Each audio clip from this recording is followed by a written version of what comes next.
अभिवादन स्वीकार कीजिए ब्रजेश मिश्रा का और आप देखना शुरू कर चुके हैं द डिबेट। बहनों भाइयों, अमेठी और रायबरेली को लेकर कांग्रेस का कंफ्यूजन लगातार जारी है। उम्मीद ये की जा रही थी कि राहुल गांधी और प्रियंका लड़ने के लिए आएंगे और उनके टिकट घोषित होंगे, लेकिन अब जब नॉमिनेशन के लिए कल 3 बजे अंतिम समय है अमेठी और रायबरेली में, अब तक कांग्रेस ने अनाउंस नहीं किया कि उनके ये दो सेनापति अपने किले की लड़ाई बचाने के लिए लड़ेंगे या नहीं। सारा कंफ्यूजन रायबरेली और अमेठी में आकर रुक गया है। कब पता चलेगा और चाहती क्या है कांग्रेस, राहुल और प्रियंका क्या चाहते हैं, अगर ये चुनाव लड़ते हैं तो क्या तस्वीर होगी और नहीं लड़ते हैं तो क्या होगा, इसका संदेश क्या होगा। आज हमारी डिबेट का विषय यही है और डिबेट में हम कैसरगंज में किसी के दबदबे पर सवाल उठने की भी बात करेंगे कि उनका दबदबा तो कट गया लेकिन बेटे को टिकट मिल गया। आज चर्चा इन्हीं बिंदुओं पर। बहन भाइयों, उम्मीद की जा रही थी कि अमेठी और रायबरेली से राहुल गांधी और प्रियंका गांधी नॉमिनेशन फाइल करेंगे। अमेठी रायबरेली से उनके टिकट घोषित होंगे, लेकिन अब जब मैं इस वक्त डिबेट कर रहा हूं उस वक्त तक कोई भी टिकट गांधी फैमिली के जारी नहीं किए गए हैं। अमेठी और रायबरेली में अब तक असमंजस है कि चुनाव कौन लड़ेगा। अमेठी और रायबरेली, मैंने कल की भी डिबेट में कहा, ये कांग्रेस की शक्ति का केंद्र है, कांग्रेस की ऊर्जा का केंद्र है और कांग्रेस की दिल्ली में ताकत और उसकी गद्दी का प्रतीक है। बहन भाइयों, कल भी कहा था और फिर दोहरा रहा हूं, खेत मेड़ खलिहान कब्जा करने से कभी राज्य और साम्राज्य कब्जा नहीं होते हैं तब तक जब तक कि किला आपके कब्जे में ना आए। क्या कांग्रेस अपने इन दोनों किलों को, रायबरेली और अमेठी को, छोड़ देना चाहती है? अपने कार्यकर्ताओं को इतना असमंजस में उसने क्यों रखा हुआ है? राहुल और प्रियंका को लड़ना है तो ये आंख मिचोली का खेल क्यों, और अगर नहीं लड़ना है तो बाकी प्रत्याशी घोषित क्यों नहीं किए जाने? जब 17 सीटों पर कांग्रेस लड़ रही है उत्तर प्रदेश में, ये 2 हाई प्रोफाइल सीटों पर कोई निर्णय नहीं है।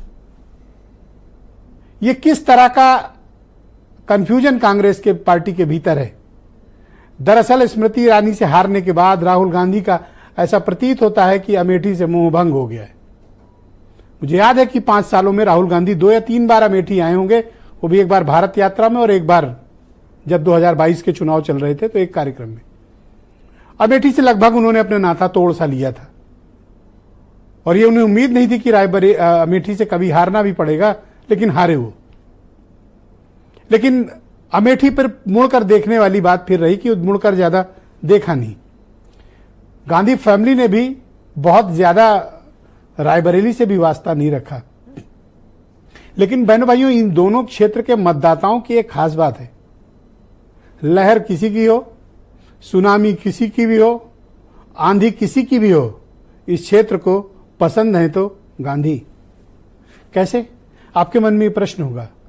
दरअसल ये कैंपेन ना करें, आए ना, इनकी कम मुलाकातें हो लोगों से, लेकिन रायबरेली और अमेठी के लोग पीढ़ियों से कांग्रेस को पसंद करते हैं, उनसे प्रेम करते हैं और उनको बिना मांगे वोट देते हैं।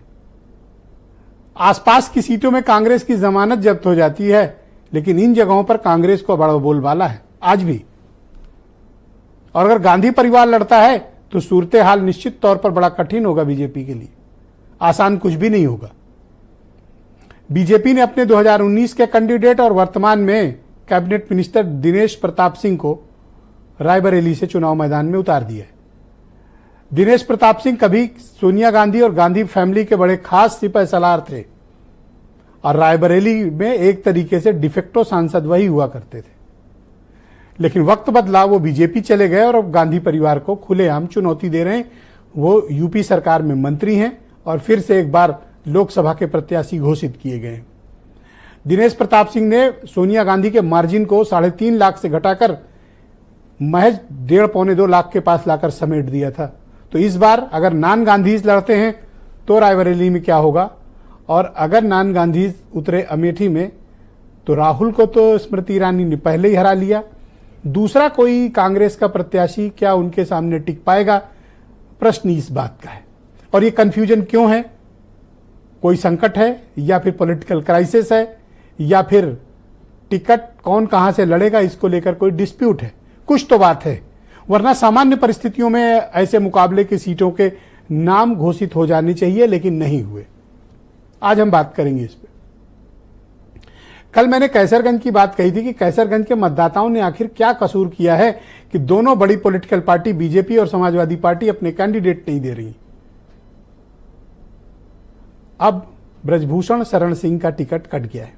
महिला पहलवानों के सेक्सुअल हैरेसमेंट के आरोपी, जिनके खिलाफ बस 7 तारीख को आरोप पत्र दाखिल तो हो ही चुका है, उस पर संज्ञान में लेकर उसको ट्रायल शुरू होने की नौबत आ गई है।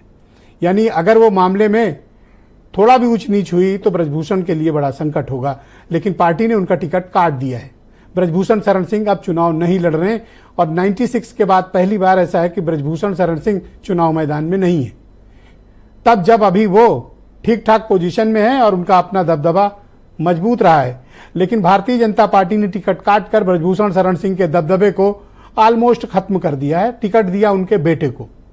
ब्रजभूषण जैसे ग्राउंड के नेताओं के लिए एक बड़ी ये करारा चोट है, नाकाबिले बर्दाश्त होगा शायद उनके लिए, कह भले न पाए और शायद वो कहने की स्थिति में भी नहीं होंगे। समाजवादी पार्टी ने भी वहां से भगत राम मिश्रा को टिकट देने की चर्चा है, शायद अभी थोड़ी देर में आधिकारिक उसका ऐलान भी हो जाएगा। ऑलमोस्ट अब प्रत्याशी वहां घोषित किए गए हैं। तो ब्रजभूषण का टिकट काटकर उनके बेटे को देकर बीजेपी ने क्या कोई नया उदाहरण प्रस्तुत किया है? अब तो परिवारवाद वाली बात भी नहीं होगी। ब्रजभूषण सांसद रहे हैं, उनका एक बेटा विधायक है अभी और दूसरे बेटे को टिकट मिल गया, उनकी पत्नी भी सांसद रह चुकी हैं। लेकिन पहलवानों में नाराजगी है ब्रजभूषण के बेटे को टिकट मिलने को लेकर। बीजेपी इस चुनौती का कैसे मुकाबला करेगी?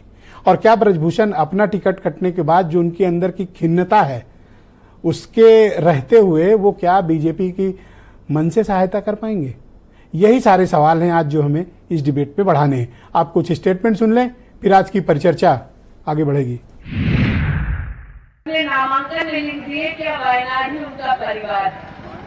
मैंने कहा जो मैंने लोगों को रंग बदलते देखा था, परिवार बदलते पहली बार देख रही हूँ।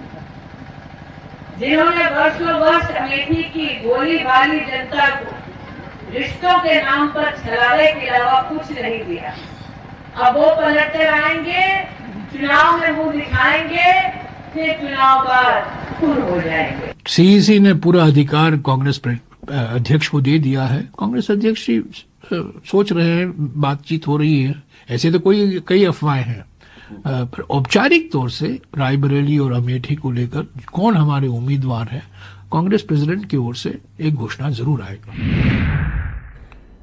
बहनों भाइयों, आज की परिचर्चा को आगे बढ़ाएंगे। मनीष शुक्ला उत्तर प्रदेश में भारतीय जनता पार्टी के प्रवक्ता हैं, सुनील साजन समाजवादी पार्टी के प्रवक्ता हैं, मनीष हिंदवी उत्तर प्रदेश में कांग्रेस कमेटी के प्रवक्ता हैं, अरुण राजभर एसबीएसपी के राष्ट्रीय महासचिव और प्रवक्ता, और मेरे साथ मनीष अग्रवाल राजनीतिक विश्लेषक, और वीरेंद्र सिंह जी हमारे स्टेट हेड। आप सभी का शुक्रिया और धन्यवाद मेरे साथ इस कार्यक्रम में शिरकत करने के लिए। मनीष हिंदवी जी, कार्यक्रम की शुरुआत मैं आपसे करना चाहता हूं और मुझे